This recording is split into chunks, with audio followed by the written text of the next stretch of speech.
Law 1. Never outshine the master. Judgment. Always make those above you feel comfortably superior. In your desire to please and impress them, do not go too far in displaying your talents, or you might accomplish the opposite, inspire fear and insecurity. Make your masters appear more brilliant than they are, and you will attain the heights of power. Transgression of the law. Nicolas Fouquet, Louis XIV's finance minister in the first years of his reign, was a generous man who loved lavish parties, pretty women, and poetry. He also loved money, for he led an extravagant lifestyle. Fouquet was clever and very much indispensable to the king. So, when the prime minister, Jules Mazarin, died in 1661, the finance minister expected to be named the successor. Instead, the king decided to abolish the position. This and other signs made Fouquet suspect that he was falling out of favor, and so he decided to ingratiate himself with the king by staging the most spectacular party the world had ever seen. The party's ostensible purpose would be to commemorate the completion of Fouquet's chateau, Vaux-le-Vicomte, but its real function was to pay tribute to the king, the guest of honor. The most brilliant nobility of Europe and some of the greatest minds of the time, La Fontaine, La Rochefoucauld, Madame de Sévigné, attended the party. Molière wrote a play for the occasion in which he himself was to perform at the evening's conclusion. The party began with a lavish 7-course dinner featuring foods from the Orient never before tasted in France, as well as new dishes created especially for the night. The meal was accompanied with music commissioned by Fouquet to honor the king. After dinner, there was a promenade through the chateau's gardens. The grounds and fountains of Vaux-le-Vicomte were to be the inspiration for Versailles. Fouquet personally accompanied the young king through the geometrically aligned arrangements of shrubbery and flower beds. Arriving at the garden's canals, they witnessed a fireworks display which was followed by the performance of Molière's play. The party ran well into the night, and everyone agreed it was the most amazing affair they had ever attended. The next day, Fouquet was arrested by the king's head musketeer, D'Artagnan. 3 months later, he went on trial for stealing from the country's treasury. Actually, most of the stealing he was accused of he had done on the king's behalf and with the king's permission. Fouquet was found guilty and sent to the most isolated prison in France, high in the Pyrenees Mountains, where he spent the last 20 years of his life in solitary confinement. Interpretation. Louis XIV, the Sun King, was a proud and arrogant man who wanted to be the center of attention at all times. He could not countenance being outdone in lavishness by anyone, and certainly not his finance minister. To succeed Fouquet, Louis chose Jean-Baptiste Colbert, a man famous for his parsimony and for giving the dullest parties in Paris. Colbert made sure that any money liberated from the treasury went straight into Louis's hands. With the money, Louis built a palace even more magnificent than Fouquet's, the glorious Palace of Versailles. He used the same architects, decorators, and garden designer. And at Versailles, Louis hosted parties even more extravagant than the one that cost Fouquet his freedom. Let us examine the situation. The evening of the party, as Fouquet presented spectacle on spectacle to Louis, each more magnificent than the one before, he imagined the affair as demonstrating his loyalty and devotion to the king. Not only did he think the party would put him back in the king's favor, he thought it would show his good taste, his connections, and his popularity. making him indispensable to the king and demonstrating that he would make an excellent prime minister. Instead, however, each new spectacle, each appreciative smile bestowed by the guests on Fouquet, made it seem to Louis that his own friends and subjects were more charmed by the finance minister than by the king himself, and that Fouquet was actually flaunting his wealth and power. Rather than flattering Louis XIV, Fouquet's elaborate party offended the king's vanity. Louis would not admit this to anyone, of course. Instead, he found a convenient excuse to rid himself of a man who had inadvertently made him feel insecure. Such is the fate, in some form or other, of all those who unbalance the master's sense of self, poke holes in his vanity, or make him doubt his preeminence. Observance of the law. In the early 1600s, the Italian astronomer and mathematician Galileo found himself in a precarious position. He depended on the generosity of great rulers to support his research, and so, like all Renaissance scientists, he would sometimes make gifts of his inventions and discoveries to the leading patrons of the time. Once, for instance, he presented a military compass he had invented to the Duke of Gonzaga. Then he dedicated a book explaining the use of the compass to the Medicis. Both rulers were grateful, and through them Galileo was able to find more students to teach. No matter how great the discovery, however, his patrons usually paid him with gifts, not cash. This made for a life of constant insecurity and dependence.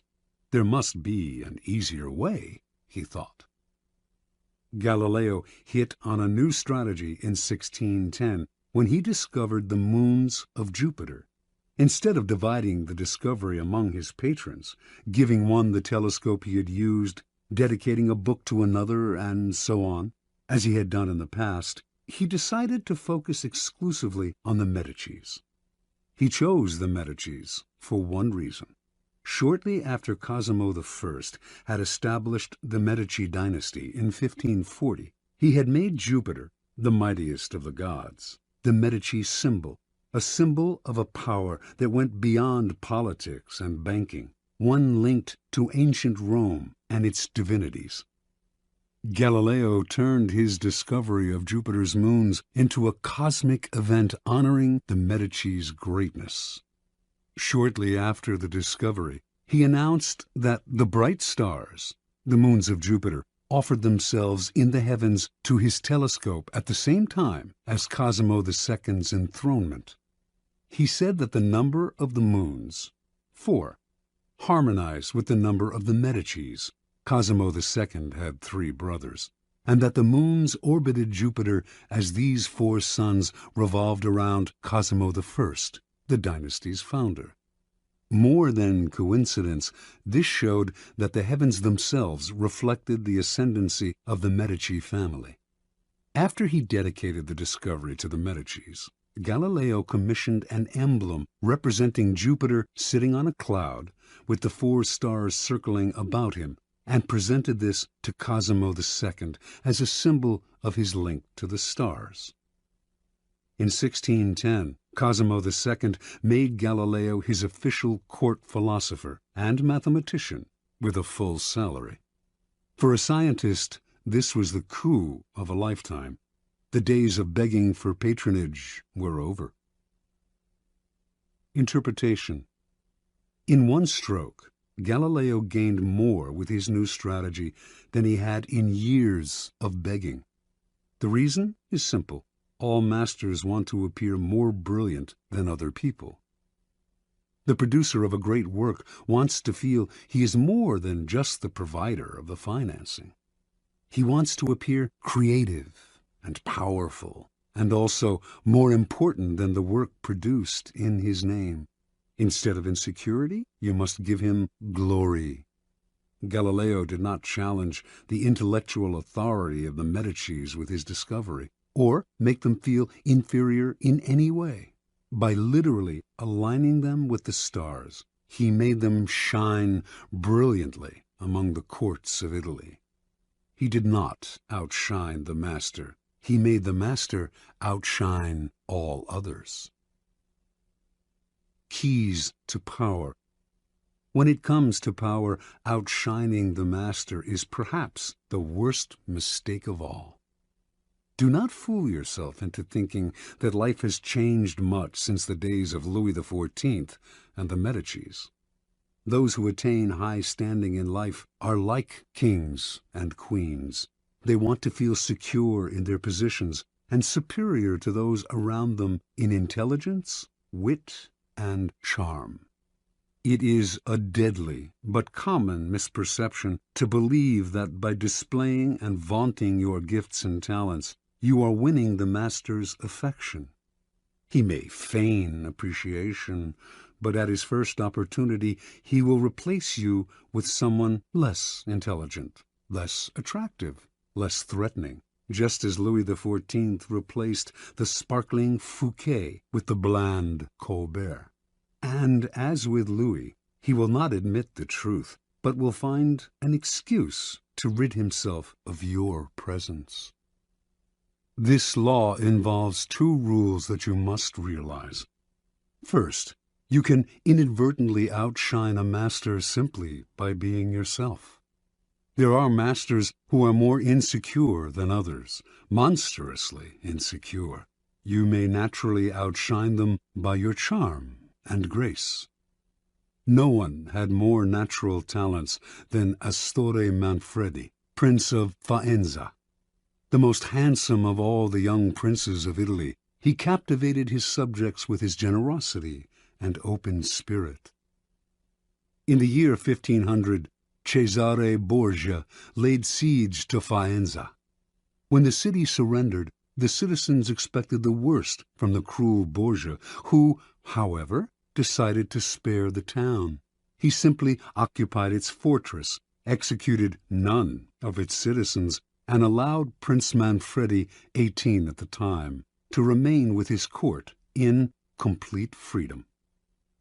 A few weeks later, though, soldiers hauled Astorre Manfredi away to a Roman prison. A year after that, his body was fished out of the river Tiber, a stone tied around his neck. Borgia justified the horrible deed with some sort of trumped-up charge of treason and conspiracy. But the real problem was that he was notoriously vain and insecure. The young man was outshining him without even trying. Given Manfredi's natural talents, the prince's mere presence made Borgia seem less attractive and charismatic. The lesson is simple. If you cannot help being charming and superior, you must learn to avoid such monsters of vanity.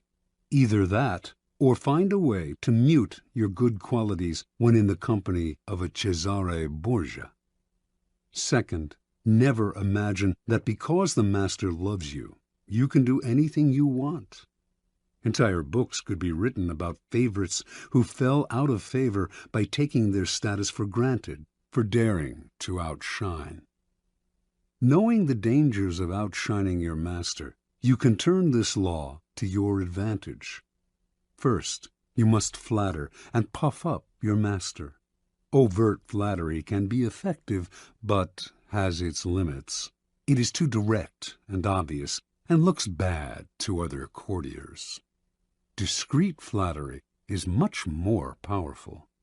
If you are more intelligent than your master, for example, seem the opposite. Make him appear more intelligent than you. Act naive. Make it seem that you need his expertise. Commit harmless mistakes that will not hurt you in the long run, but will give you the chance to ask for his help. Masters adore such requests. A master who cannot bestow on you the gifts of his experience may direct rancor and ill will at you instead. If your ideas are more creative than your master's, ascribe them to him in as public a manner as possible. Make it clear that your advice is merely an echo of his advice. He must appear as the sun around which everyone revolves, radiating power and brilliance, the center of attention. If you are thrust into the position of entertaining him, a display of your limited means may win you his sympathy. Any attempt to impress him with your grace and generosity can prove fatal. Learn from Fouquet or pay the price. In all of these cases, it is not a weakness to disguise your strengths if, in the end, they lead to power. By letting others outshine you, you remain in control instead of being a victim of their insecurity. This will all come in handy the day you decide to rise above your inferior status. If, like Galileo, you can make your master shine even more in the eyes of others, then you are a godsend, and you will be instantly promoted.